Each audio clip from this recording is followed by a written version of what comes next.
Welcome students. Game theory topic चल रहा है।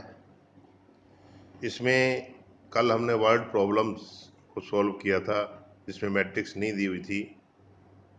इससे पहले सैडल पॉइंट कैसे निकालते हैं या ऑडोमेंट मेथड से कैसे क्वेश्चन को सॉल्व करते हैं, लेकिन ऑडोमेंट के लिए मैंने बताया था ये कंडीशन है कि मैट्रिक्स 2/2 होनी चाहिए।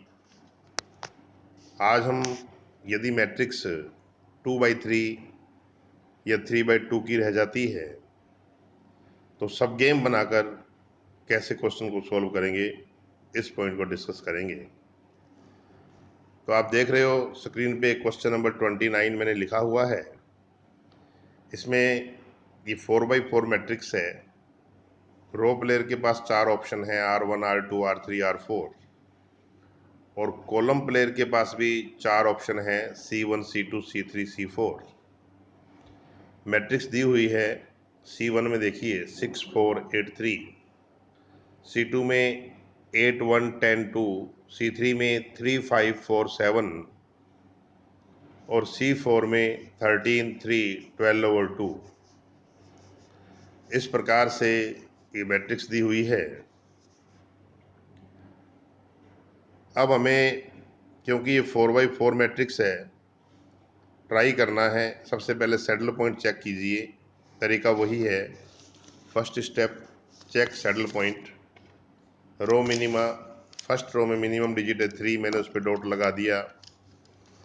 R2 में मिनिमम डिजिट 1, R3 में मिनिमम डिजिट 4, R3 में 4 और R4 में है 2। 2 दो जगह है। कॉलम मैक्सिमा, C1 में मैक्सिमम 8, C2 में 10, C3 में 7, C4 में 13। किसी भी डिजिट पर 2 डॉट नहीं है।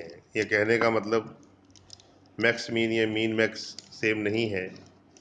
सैडल पॉइंट नहीं मिला तो फिर सेकंड स्टेप, ये सिंपल गेम नहीं है, मिक्स स्ट्रेटजी गेम है। तो हम इसमें इसको रिड्यूस करने की ट्राई करेंगे।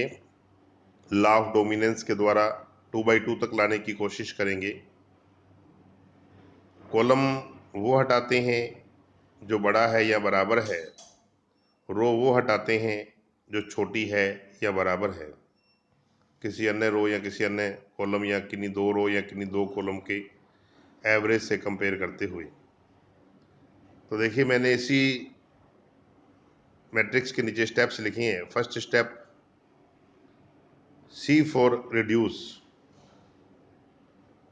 क्योंकि C4 मोर देन C2, तो आप लिखेंगे C4 more than C2, so C4 is to be reduced। आप चेक करें, C4 C2 से बड़ा है, 8 से 13 बड़ा, 1 से 3, 10 से 12, 2 से 2 बराबर है, सो C4 को हटा दिया जाएगा। आप फिर से मैट्रिक्स बनाना, उसमें C4 ब्लैंक आएगा।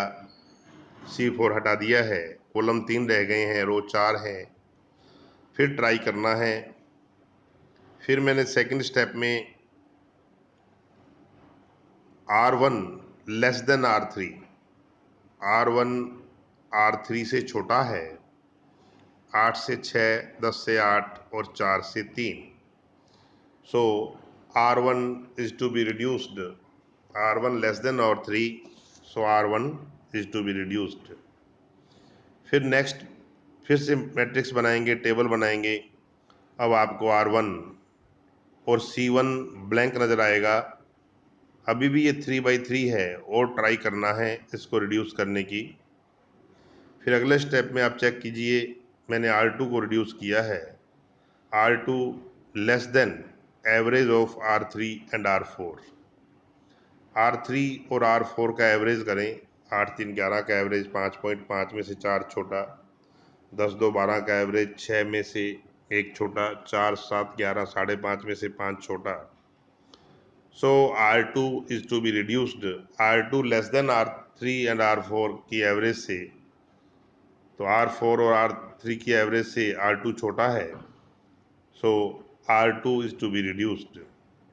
फिर एक और टेबल बनाएं, उसमें आपको R1, R2, C4 ब्लैंक नज़र आएगा। अब रो तो 2 हैं, 3 और 4, कॉलम 3 है, 1 2 3। अब एक कॉलम को रिड्यूस करने की कोशिश करनी है। डायरेक्ट भी रिड्यूस नहीं हो पा रहा है, एवरेज से भी नहीं हो पा रहा है। इट मीन्स अब आप चेक करो, ये 2/3 की मैट्रिक्स रह गई है, यानी रो तो 2 हैं, कॉलम 3 है।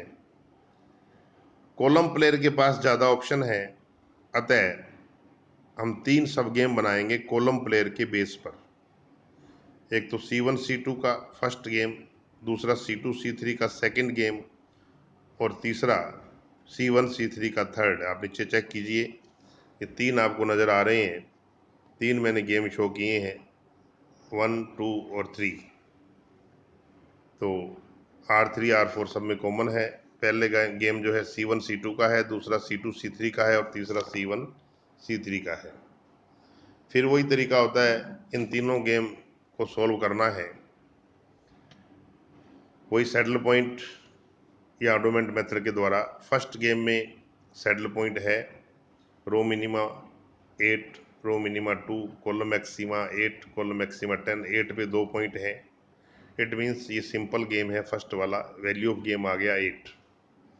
फिर सेकंड, इसमें आप चेक करोगे, इसमें सैडल पॉइंट नहीं है, तो ऑडोमेंट मेथड से सॉल्व किया। 10 और 4 का डिफरेंस 6, 2 और 7 का डिफरेंस 5, इधर 4 और 7 का डिफरेंस 3, और 10 और 2 का डिफरेंस 8। ऑडोमेंट का टोटल 11 है। 10 into 5 plus 2 into 6 upon 11, value of game आया 5.64। इसी प्रकार से थर्ड गेम की वैल्यू निकालिए आप, ये आई, सॉल्व करें आप, ये भी ऑर्डोमेंट से हो रहा है 5.5। अब मैंने ऊपर लिखा है, यहाँ पर चूंकि कॉलम प्लेयर के पास अधिक ऑप्शन है, अतः इसी के आधार पर 3 सब गेम बनाकर प्रत्येक की वैल्यू ज्ञात करें। इन तीनों में से उस खेल के आधार पर आंसर लिखें जिसका वी का मान सबसे कम हो। क्योंकि कॉलम प्लेयर अपने लॉस को कम करने के लिए खेलता है, तो जिसमें वैल्यू ऑफ गेम सबसे कम होगा उसी के बेस पे आंसर लिखेंगे। तो तीनों गेम की जो वैल्यू थी 8, 5.64, 5.5, तो थर्ड गेम की वैल्यू कम है, सो v इक्वल टू 5.5।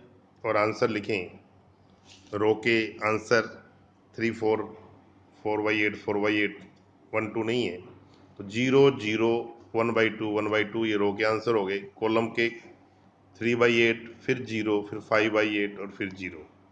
तो सब गेम में यदि आपके पास कॉलम के पास विकल्प ज़्यादा हैं तो कॉलम प्लेयर के बेस पे आंसर देने हैं। यदि रो प्लेयर के पास विकल्प ज़्यादा हैं तो रो प्लेयर के बेस पे आपको आंसर्स लिखने हैं। तो ये एक क्वेश्चन था जिसमें हमने सब गेम से किया। ऐसा ही एक क्वेश्चन स्क्रीन पे आप देख रहे हैं 28 मैंने लिखा है। इसमें C1 C2 C3 और R1 R2 R3, column player के पास भी 3 ऑप्शन है, रो के पास भी 3/3 मैट्रिक्स है। सैडल पॉइंट पहले चेक करना, वो नहीं मिला। फिर हमने ऑडोमेंट से करने के लिए इसको रिड्यूस करने की कोशिश की। C3 मोर देन C1, सो C3 जो भी रिड्यूस्ड, C1 से C3 बड़ा है, सो C3 को हटा दिया गया है। अब कॉलम 2 है, रो 3 है। अब रो को हटाने की ट्राई करेंगे, किसी भी तरीके से रो नहीं हटेगी, तो रो प्लेयर के बेस पर 3 गेम बना लिए जाएंगे। फर्स्ट R1 R2 का, सेकंड R2 R3 का, और थर्ड R1 और R3 का।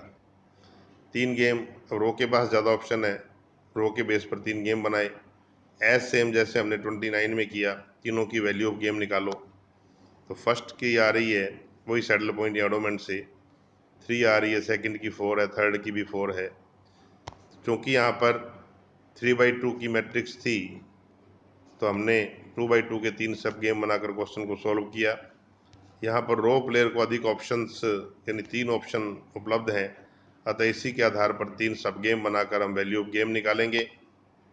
इन तीनों में से उस गेम के बेस पर आंसर लिखे जाएंगे जिसमें वैल्यू ऑफ गेम सबसे ज़्यादा हो। क्योंकि ये माना जाता है कि रो प्लेयर अपने प्रॉफिट को बढ़ाने के लिए खेलता है, मैक्सिमाइज करने के लिए खेलता है, तो तीनों में से उस खेल का चुनाव करेंगे जिसकी वैल्यू सबसे ज़्यादा हो। तो V4 ये सेकंड और थर्ड दोनों की वैल्यू बड़ी है। तो इसमें आप देख रहे हो सेकंड गेम में जो वैल्यू ऑफ गेम है V4, यानी ये सेटल पॉइंट 4 है, सिंपल गेम था, वो R3 में आ रहा है। और थर्ड में जो वैल्यू ऑफ गेम है V4, वो आप देखो मैंने सर्कल कर रखा है, ये भी R3 में आ रहा है, R3 में आ रहा है। लेकिन कॉलम के बेस पर चेक करें तो पहले वाले गेम में C1 था, दूसरे वाले में C2 में है। तो जब आंसर लिखेंगे तो R3 ही आएगा, क्योंकि दोनों गेम में जो वैल्यू ऑफ गेम 4 है वो R3 में आ रही है। तो रो प्लेयर के आंसर में लिखें 0 0 1। लेकिन कॉलम के जब आंसर लिखेंगे C1 में भी 4 है, C2 में भी 4 है, सो 1 0 0 और 0 1 0 और वैल्यू ऑफ गेम आएगा 4।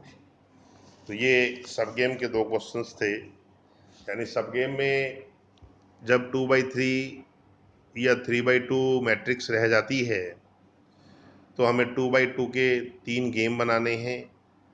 ये देखना होता है कि ऑप्शन किसके पास ज़्यादा हैं। कॉलम प्लेयर के पास हैं तो कॉलम को बेस माना जाएगा, रो प्लेयर के पास ऑप्शन ज़्यादा हैं तो रो को बेस माना जाएगा। कॉलम प्लेयर के पास ऑप्शन ज़्यादा हैं तो उस खेल का चुनाव करेंगे जिसका वैल्यू सबसे कम होगा, उसी के बेस पे सारे आंसर लिखेंगे तीनों में गेम में से। और रो प्लेयर के पास ऑप्शन ज़्यादा होंगे तो तीनों गेम में से उस गेम के बेस पे आंसर लिखे जाएंगे जिसकी वैल्यू ऑफ गेम सबसे ज़्यादा होगी, क्योंकि ये माना जाता है कि रो प्लेयर अपने प्रॉफिट को मैक्सिमाइज करने के लिए प्ले करता है। तो चैप्टर में केवल एलपी की प्रॉब्लम्स रह गई हैं, वो एलपी का टॉपिक पढ़ने के बाद करेंगे। मेरी तरफ से ये बाकी चैप्टर कंप्लीट है, तो इसके सभी क्वेश्चंस एग्जांपल्स आप ट्राई कीजिएगा।